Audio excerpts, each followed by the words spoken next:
Bonjour tout le monde, bienvenue au fil de presse de l'édition du 14 septembre 2025. Aujourd'hui, j'aimerais vous parler des concepts de gauche et de droite politique. C'est comme si il fallait toujours se définir en termes de ce qui est, si on est de gauche ou si on est de droite. Mais qu'est-ce que c'est dans le fond la gauche et qu'est-ce que c'est la droite politique? Avant de pouvoir donner mon opinion sur l'un ou l'autre ou de me situer dans l'un ou l'autre des spectres, je pense que ce serait important qu'on puisse définir qu'est-ce que la gauche et la droite. Pour commencer, qu'est-ce que la gauche politique?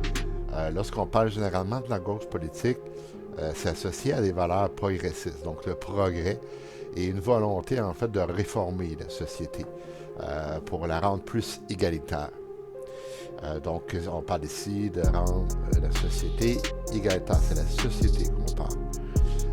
Les principes, égalité sociale, solidarité, intervention de l'État, réforme sociale, c'est vraiment les concepts clés de la gauche politique. Si on parle de la droite politique maintenant, la droite est souvent liée à des valeurs conservatrices, à la défense de l'ordre établi et à une vision plus libérale de l'économie. En passant, encore une fois, je cite un copilote là, qui m'a aidé à vous fournir une définition de la gauche et de la droite, mais c'est un copilote, dans le fond, vient résumer les pensées qu'on retrouve un peu partout sur l'Internet, qui sont prouvées, qui existent vraiment. Donc, comme je disais, la droite, c'est souvent lié à des valeurs conservatrices et à la défense de l'ordre établi et à une vision donc plus libérale de l'économie. Les principes clés, c'est lesquels? Liberté individuelle, c'est vraiment un des facteurs clés. On parle d'autonomie et responsabilité personnelle. La mérite et la hiérarchie, donc valorisation de l'effort individuel. Économie de marché, libre entreprise, faible intervention de l'État. On pense au capitalisme, tout simplement. C'est l'économie de marché, c'est le libéralisme économique. Et finalement, tradition et l'ordre. Pour la droite, c'est bien important, la tradition et l'ordre. Préservation des institutions et des valeurs culturelles. Donc, lorsqu'on parle de gauche et de droite, il faut comprendre qu'on s'inscrit dans un spectre. Comme je disais, la gauche et la droite, mais il y a toutes des nuances entre celles-ci. Et bien souvent, les gens pourraient considérer de centre. Et parfois aussi, ça n'existe pas être de centre pur, mais on pourrait être de centre gauche ou de centre droit.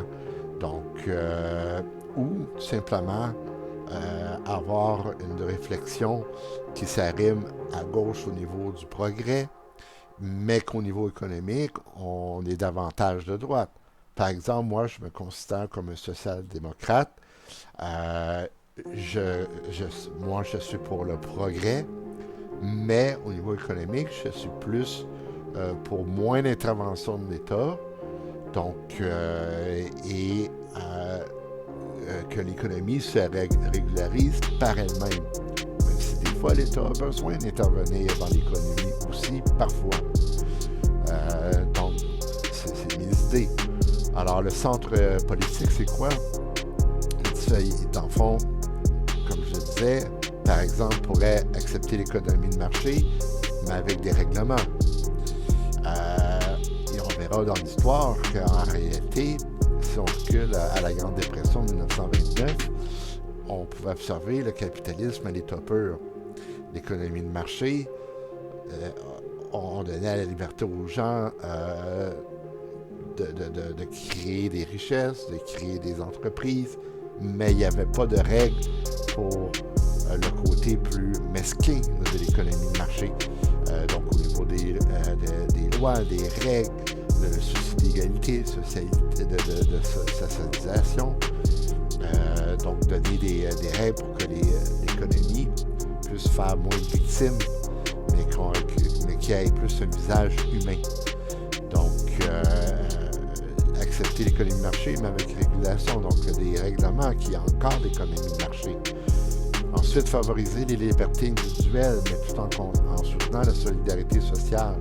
Alors, l'idée que, oui, on on encadre et on encourage les libertés individuelles, mais toujours dans un cadre où on inscrit l'individu dans l'être social, dans la société, et participe donc à la société. On se rappellera, Jean-Jacques Rousseau avec le contrat social, il est impossible d'imaginer la démocratie sans l'économie de marché, mais sans que celle-ci s'intègre dans un contrat social entre les individus. Donc, c'est vraiment les définitions. Mais quand on parle aussi de droite puis de gauche, on parle aussi d'extrême droite, mais aussi d'extrême gauche, parce que les deux sont possibles.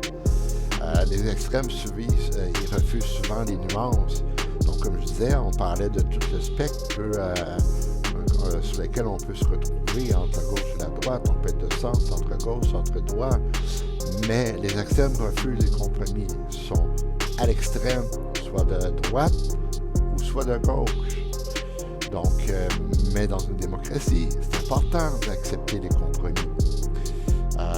Autrement dit, c'est pour ça que les extrêmes ne peuvent pas exister dans une démocratie.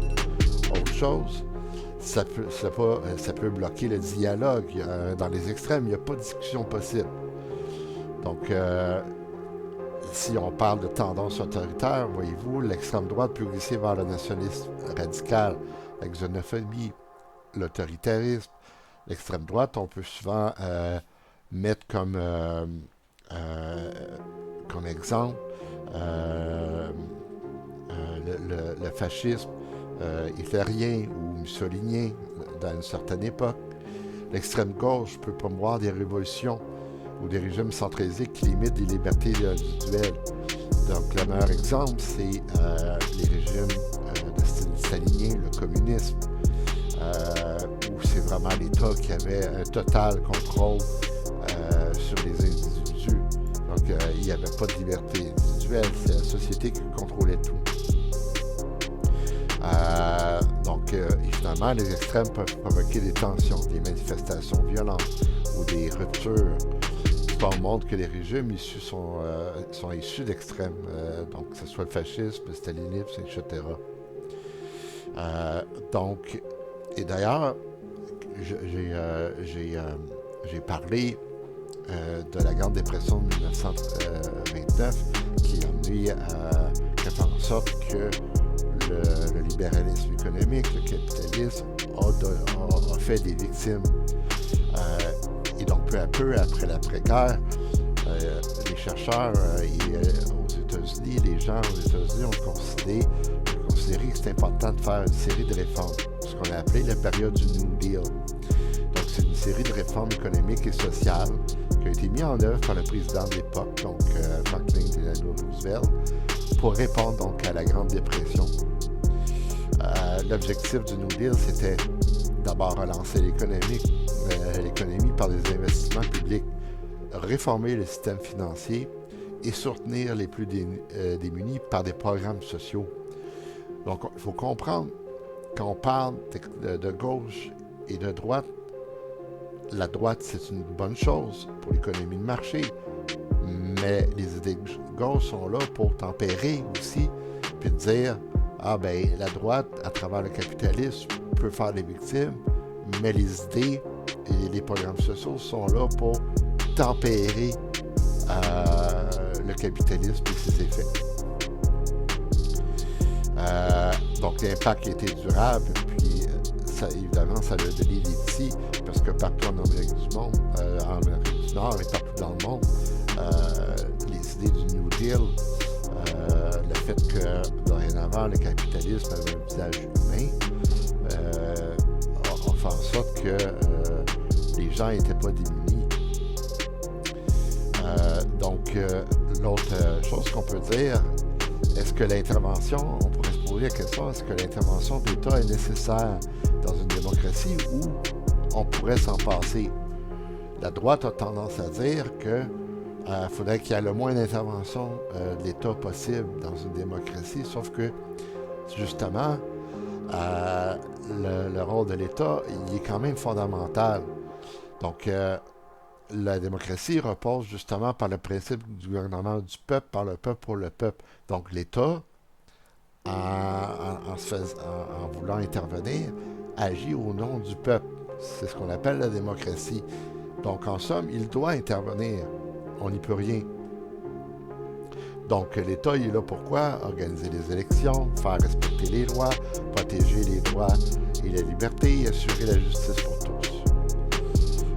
Est-ce qu'on peut imaginer une démocratie sans État? Donc, si à écouter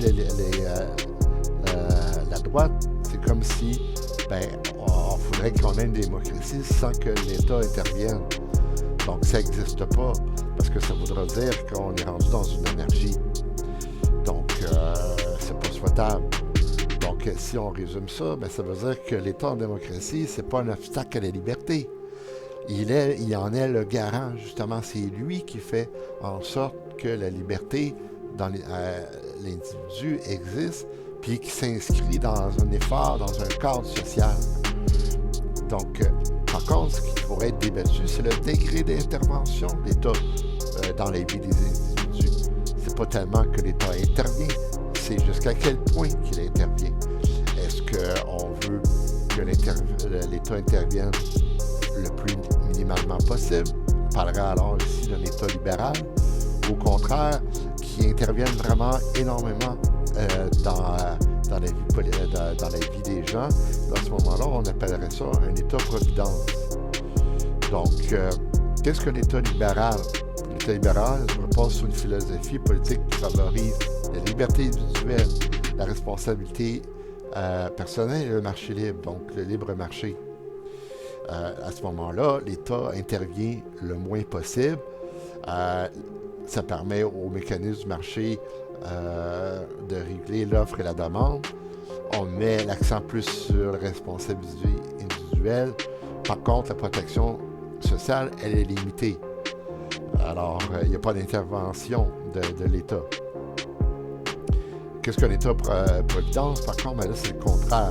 Ça voudrait dire que l'État doit garantir un minimum de bien-être à tous ses citoyens, y compris les plus vulnérables.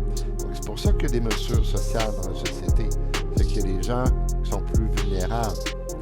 Donc, qu'est-ce qu'un État-providence ou un État protecteur? C'est une intervention active de l'État, une protection sociale étendue, que ce soit l'assurance maladie, la retraite, le chômage, l'allocation familiale, la solidarité collective, que ce soit les risques sociaux, la maladie, vieillesse, la perte d'emploi. Donc, l'égalité des chances. En fait, l'idée, c'est pourquoi l'État-providence est importante, c'est que à ce moment-là, on permet à tout le monde d'être égal. Donc, ça veut dire accès universel à l'éducation, qui autrefois n'était pas permis, accès universel à la santé, donc, etc., etc. On a un exemple, par exemple, d'intervention sociale par l'État. On pourrait parler ici des garderies subventionnées, qui est une bonne idée. Alors, elles sont généralement considérées comme une excellente idée, surtout dans le cadre d'une politique publique visant à soutenir les familles, favoriser l'égalité des chances et stimuler l'économie. Parce qu'il est vrai, les garderies subventionnées ont permis à des familles qui autrefois devaient s'occuper, il y avait le rôle de la mère qui devait rester à la maison, le rôle du père qui allait travailler. Maintenant, c'est les deux qui peuvent aller travailler.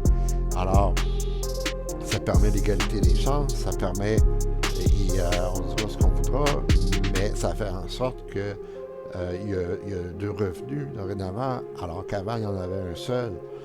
Donc, puis ça permet un meilleur développement des enfants, ça a été prouvé, meilleur encadrement, meilleur développement cognitif, social, émotionnel.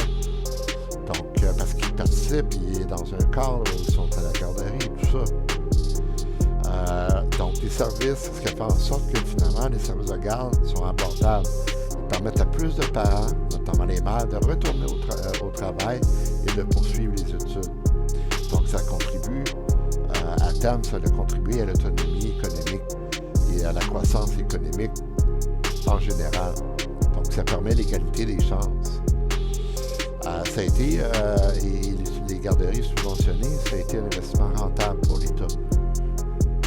Alors voilà, le dernier terme que je voulais parler, en parlant de la droite et de la gauche, c'est le fameux terme wokisme. Le wokisme, c'est un terme contemporain qui est par définition, ça désigne une prise de conscience aiguë des injustices sociales par les gens considérés de la gauche, notamment liés à la race, le genre, l'orientation sexuelle, l'environnement ou d'autres formes de discrimination systémique. Donc, définition, si on peut tenter une définition, c'est un mouvement social et culturel. On encourage la vigilance face aux discriminations, aux injustices. On remet en question les normes sociales. On prône l'inclusion, la diversité et l'équité. Par contre, le wokisme, c'est devenu un terme polarisant, dans le sens où, à force d'être décrié par la droite, on finit par penser que le wokisme, c'était l'ennemi de la société. Et finalement, le mot wokisme est devenu péjoratif, est devenu négatif.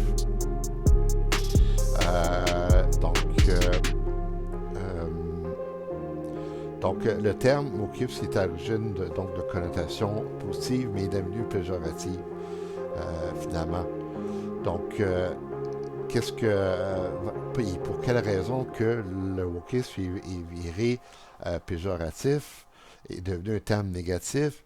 En fait, certaines critiques, justement provenant de la droite, estiment que le wokisme, et je cite encore une fois copilote, est devenu intransigeant, imposant des normes morales rigides, trop rigides.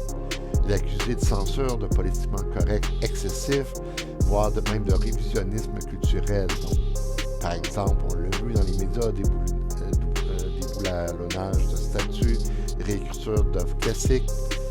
C'est comme si, justement, les écritures est devenues trop politically incorrect.